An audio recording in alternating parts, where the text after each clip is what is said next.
Ini kapan sempatnya nih ngetik seperti ini, Masya Allah, rapi benar. Baru bahas apa sudah disiapin, bab membunuh. Bagaimana dengan hal pembunuhan karakter, berdosakah? Seperti kasus artis dihujat dan sedang diheboh, cuma karena mengatakan ini fitnah, ini masalah fitnah saja.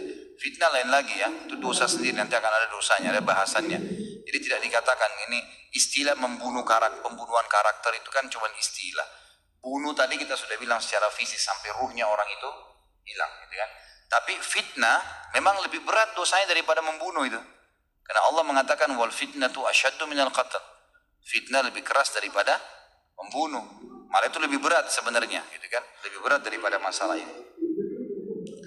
Kalau masalah mengirim al-fatihah untuk orang mati dipermasalahkan, bahkan dikatakan pengaruh Wahabi, sedangkan dengan ada ustaz kawakan di TV yang mengatakan Nabi tidak dijamin masuk surga dan tidak wajib pakai jilbab, malah diam-diam saja. Gini loh, kalau saya pribadi gak usah terlalu terpancing dengan apa yang sedang ada, gitu ya. Ini proses, ya proses. Nanti masyarakat bisa bedain kok. Kalau menurut saya gak usah ikut-ikutan, sudahlah. Biarkan saja berlalu mereka berbicara. Kita sudah tahu mana yang benar, mana yang salah, gitu ya. Udahlah. Untuk apa habisin energi kalau saya itu untuk ribut-ributan, jor-joran. Kalau saya melihat malah ini banyak orang awam di Indonesia yang tidak mengerti, malah sekarang bertanya, oh begitu ya. Malah mereka jadi mau belajar gara-gara itu kan. Jadi itu cara Allah Subhanahu wa taala. Apakah menyuntik mati termasuk dosa besar? Misal kejadian karena sakit yang diderita oleh pasien dirasakan orang keluarga dokter yang melihatnya nggak tega, maka pasien tersebut lalu disuntik mati. Lalu bagaimana jika kasus dokter malpraktek karena salah diagnos, salah obat yang menyebabkan kematian, berdosakah? Tentu saja kalau dia disuntik mati, dosa, nggak boleh itu. Dokternya dosa, keluarganya dosa. Tentu saja tidak boleh, ya, tidak boleh sama sekali, itu dilarang, ya, tidak boleh sama sekali. Kemudian kalau masalah bagaimana kalau ada dokter yang salah diagnosa, itu ijtihad ya, dia tidak dosa insya Allah. Kecuali kalau dia bodoh, dia nggak tahu tapi sengaja mau tahu, tunjukin kalau dia tahu akhirnya orang jadi mati, nah itu baru berdosa. Tapi kalau dia ijtihad, dia berusaha, dia kasih obat, kemudian salah, dia tidak tahu mungkin tanggal obatnya tertulis masih utuh tapi ternyata sudah expire dan seterusnya, dia tidak sengaja, maka tidak masuk insya Allah. Ustaz, pertanyaan 3 in 1, singkat padat tapi banyak.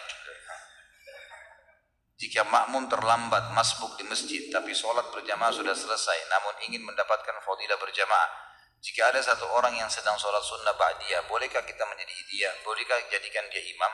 Haruskah kita tepuk bahu dia atau merapat saja di sisi kanannya? Bagaimana jika kita jumpai sudah di posisi tahiyat akhir? Apakah kita langsung ikutan saja tahiyat akhir dengan niat di hati sholat wajib?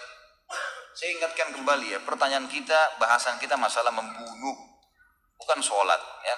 Itu nanti ada bahasanya sendiri sholat, jangan ditanya tumpah tindih nih. Jadi di sini tentu saja tepuk dia untuk memberikan isyarat. Dia berdiri atau dia duduk, supaya dia tahu. Jangan tiba-tiba dia kaget ada orang di sebelahnya gitu. Jadi ditepuk saja, memberikan isyarat. Masalah dia terima nggak terima jadi imam mungkin karena tidak paham, itu nggak apa-apa. Penting antum sudah kasih isyarat. Termasuk kalau dia tahiyat terakhir tepuk pundaknya langsung takbir, duduk tahiyat sama dia. Karena memang dibolehkan mengikut orang yang sholat wajib, boleh ikut. Antum masuk di masjid, imam lagi sholat tarawih, kita belum sholat isya, jangan sholat sendiri, ikut sama imam. Karena boleh orang yang sedang sholat sunnah di belakangnya orang sholat wajib niatnya. Nah, pernah terjadi zaman Nabi SAW dalam hadis Bukhari, Abu Bakar pernah sholat menjadi imam dari sahabat yang belum sholat berjamaah karena dia datang telat dan dia sendirian. Waktu Nabi SAW bilang siapa yang mau bersedekah buat dia, saudaranya ini, maka Abu Bakar berdiri. Abu Bakar menjadi imam, padahal Abu Bakar sudah sholat tadi. Berarti hukumnya sudah sunnah bagi Abu Bakar tuh. Tapi karena dia lebih afdal, maka dia pun akhirnya menjadi imam.